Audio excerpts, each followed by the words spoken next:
Hi, my peeps, and welcome back to the channel where we find out what kind of dumb stuff the young earthers have to say about their world view today. And we're gonna go back to Eric Hovind.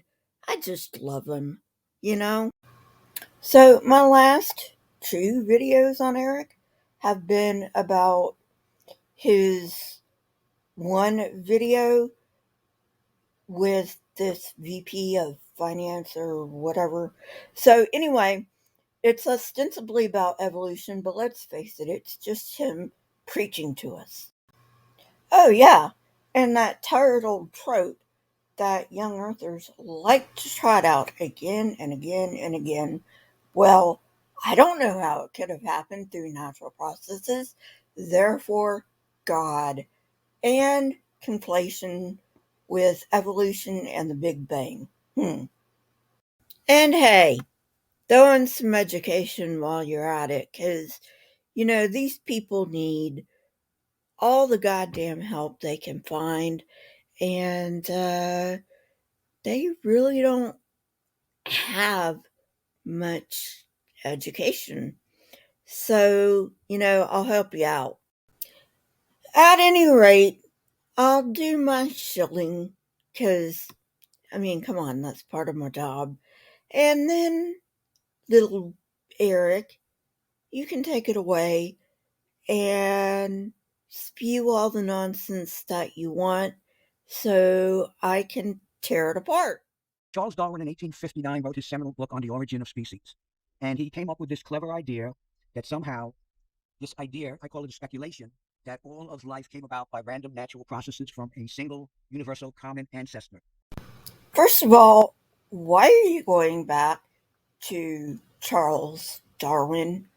And that complexity came about by random processes and what he called natural selection. And natural selection basically believes that somehow small positive mutations over vast periods of time became advantageous to an organism, and it would adopt that and allow it to adapt better to its environment. Natural selection believes? Please don't tell me you're anthropomorphizing natural selection, because, come on, it's not even a non human animal. What the fuck are you talking about?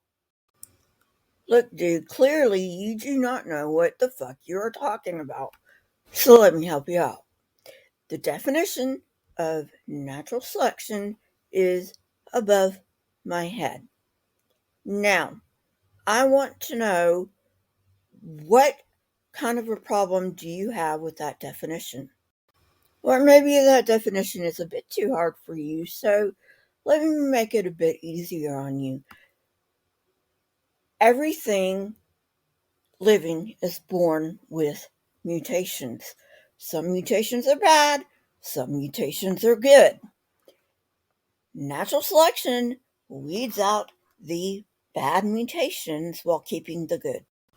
And keep in mind that good and bad in this usage are context dependent and not objective. For instance, you can have a short haired dog in Mexico, and that's a good thing, and a long haired dog in Antarctica, and that's a good thing. Of course, there are no dogs running around Antarctica, but there are Chilean islands very close to Antarctica, and there are dogs running around there, and most of them are long haired dogs. And guess what? Natural selection did that, because short haired dogs in that kind of weather will end up dying. And if there are no short haired dogs to reproduce, guess what? The short haired gene does not get passed on to offspring. What about this is too hard for you to understand? And when 4 billion years go by, voila, humanity is here.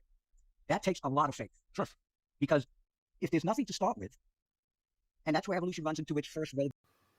The theory of evolution does not posit that there was nothing to start with. The Big Bang doesn't even posit that there was nothing to start with. Nobody in the scientific community posits there was nothing to start with. That is you fucking people with creation ex nihilo. Why is it that all you people can ever do is project your own faults onto others? Why is that?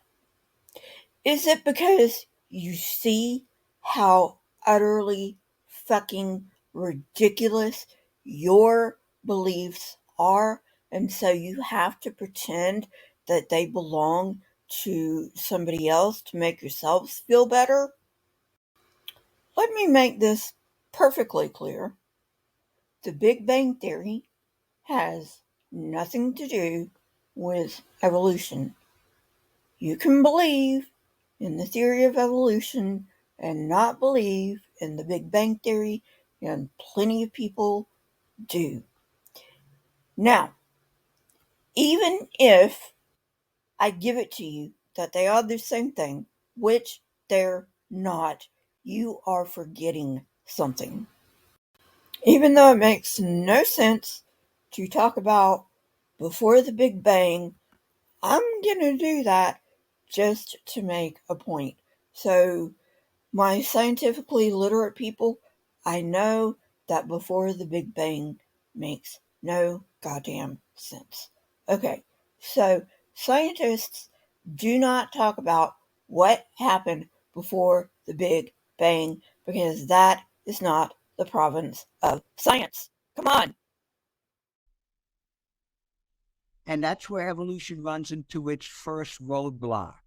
It has no way of figuring out how the original inanimate matter came about, that it posited that it would then become alive, and then the progression would start. You know what? I think I'm just going to ignore every fucking time you anthropomorphize an inanimate object or a process, because if I point it out all the time, that's going to be this whole fucking thing. Okay, so you're not talking about the Big Bang. You're talking about abiogenesis, which, by the way, is not starting from nothing. Of course, neither is the Big Bang, but why would I expect you to understand glaringly obvious things such as this when you can't even understand that none of it has to do with evolution? Come on, stick to the fucking topic. This is supposed to be about evolution. The Big Bang and abiogenesis happened before evolution. These topics are not even in the same discipline of science. The Big Bang is part of cosmology and astrophysics. Abiogenesis is part of organic chemistry, and evolution is part of biology. What about this is hard to understand? That is a serious roadblock. I have met a lot of people when I'm debating that are evolutionists that would say, listen, evolution doesn't deal with the origin of life. That's abiogenesis. That's not the field of evolution. And so they get frustrated. Ah, now the truth comes out. So you do know that there is a difference between abiogenesis and evolution. Look, dude, just because you don't accept facts does not mean they are not facts. It just means you're a dummy. Gee, imagine that.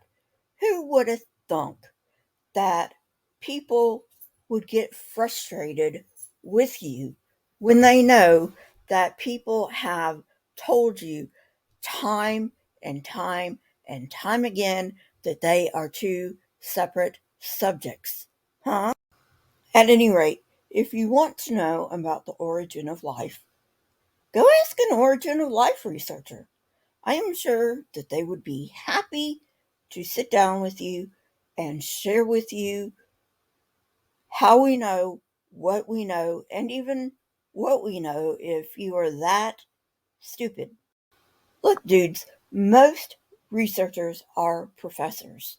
And believe me, professors get excited when other people are excited about what they are doing in the lab.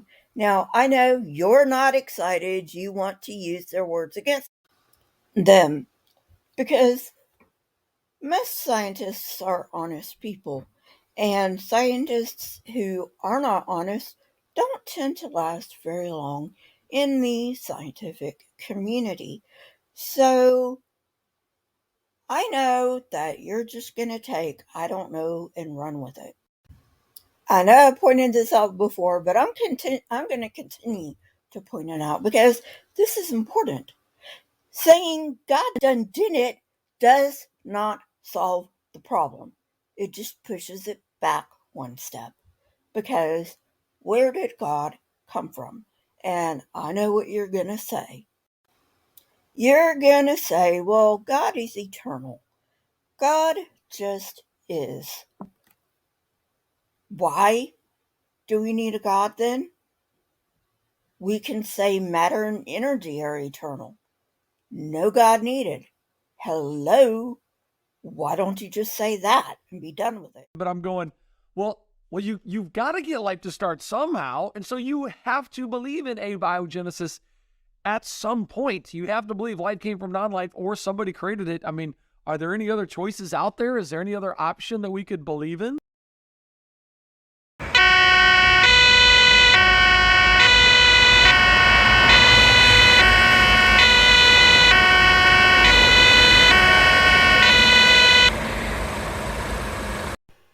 Will somebody please call the fire department?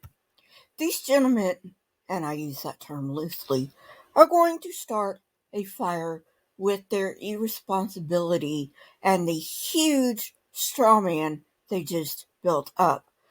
For your information, little Eric, yes, there are other possibilities.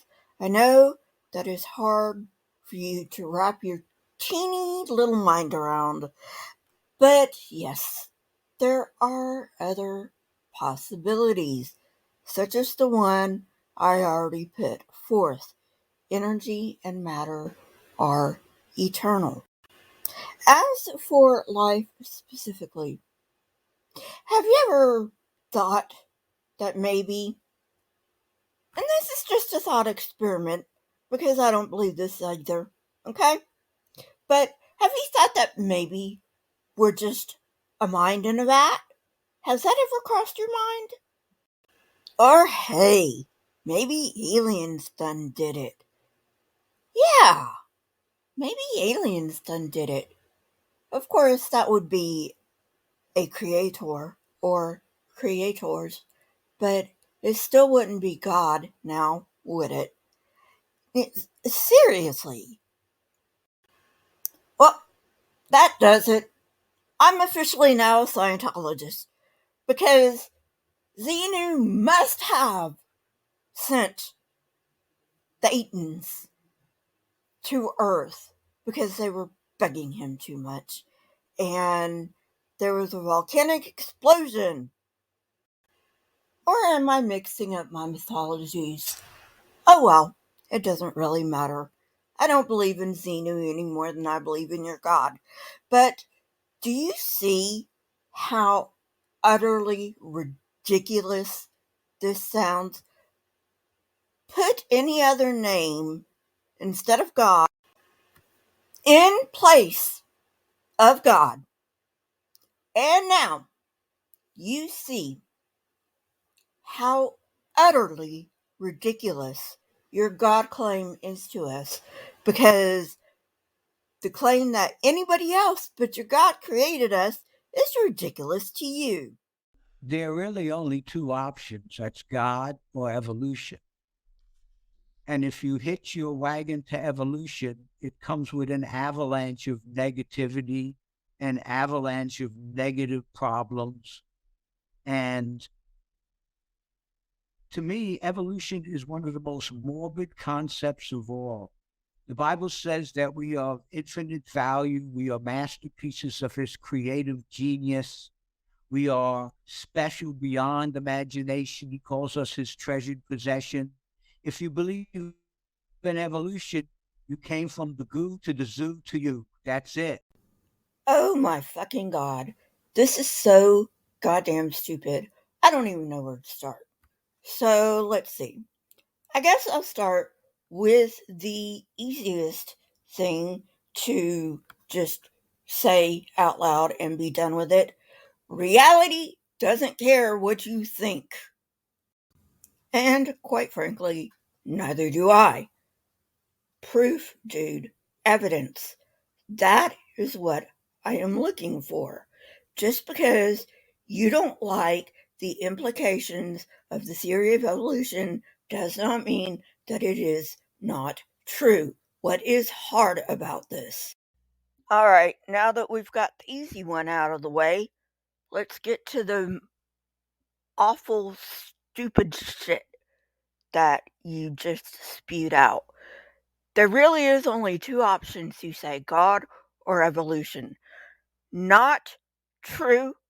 Plenty of people believe in God and evolution. Now, I really wish you people would pay attention to definitions, but that's never going to happen. So let me help you out. I think you're talking about it's either God or abiogenesis. And again, this is a false dichotomy. There are plenty of other things other than God or abiogenesis. And I get tired of having to point this out again and again and again and again. But apparently, you do not even get the simplest shit. Okay? Saying that God done did it doesn't do anything but set back what explanation we have to have for God existing. Because you say the universe is so complicated it had to have a creator. Well, obviously, then that creator is so complicated it had to have a creator. And so you just stepped into infinite regression. Congratulations. The Bible says that we are of infinite value. We are masterpieces of his creative genius. We are special beyond imagination. He calls us his treasured possession. If you believe in evolution, you came from the goo to the zoo to you. That's it. Hello, extreme narcissism. You do know that reality doesn't really give a shit what you think, right? And quite frankly, neither do I. And just because the Bible says something doesn't make it true. You have to actually, you know, show that it's true. So let me ask you something. Do you really think for yourself, or do you just, throw out these cliches that other people have thought of? My guess is you just throw out cliches because if you really thought for yourself, maybe you'd come to a different conclusion. Now, I say this and I will continue to say it. If you look at the evidence and you want to continue to believe in a God, have at it. Believe in your fucking God. But the evidence does not support young earth creationism, nor does it support anti evolution. And on that note, quit trying to get your fucking religion um, put on a pedestal next to science because your fucking religion will never rival science. Pure and simple. You know, I forget who said this first, but it's a good catchphrase and I'm going to borrow it. I would rather have questions that I can't answer than have answers that I can't question. And by the way, your religion doesn't really answer anything, because no matter how much you want to believe it, God does not answer anything. It just pushes the answer back, like I've been saying this whole episode, you know. And my suggestion is you go get some third grade fucking science books, because you really need them.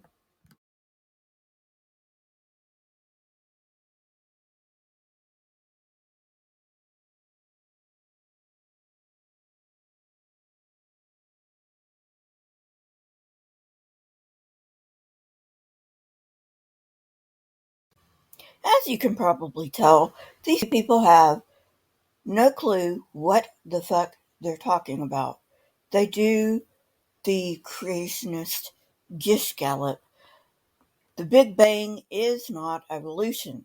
Abiogenesis is not evolution. Can we please stick to evolution? But the only thing they have in their corner is the great creationist gish-gallop. And this is one reason why I do not debate, period. It's because they like to gish-gallop. Another reason, I'm just not good at it. Maybe next time we can actually stick to the topic of the theory of evolution. I highly doubt it, because sticking to one subject isn't a creationist strong point. But at any rate, we shall see. But yeah, I did predict they would gish gallop. Also, my prediction that they would bring up things that have already been explained or are in the process of being explained did come true, because they brought up the nothing comes from nothing, which is absolutely false. Don't forget to subscribe, like this video, and also please comment down below. It does help the algorithm, and I love all of your comments, and I read all of your comments. Also, um, I have a channel on Odyssey now, link in the description. So if YouTube ever gets a bee in its ass about something and they cancel me, then you can find me over on Odyssey. And thank you very much for coming. Have a nice day and goodbye.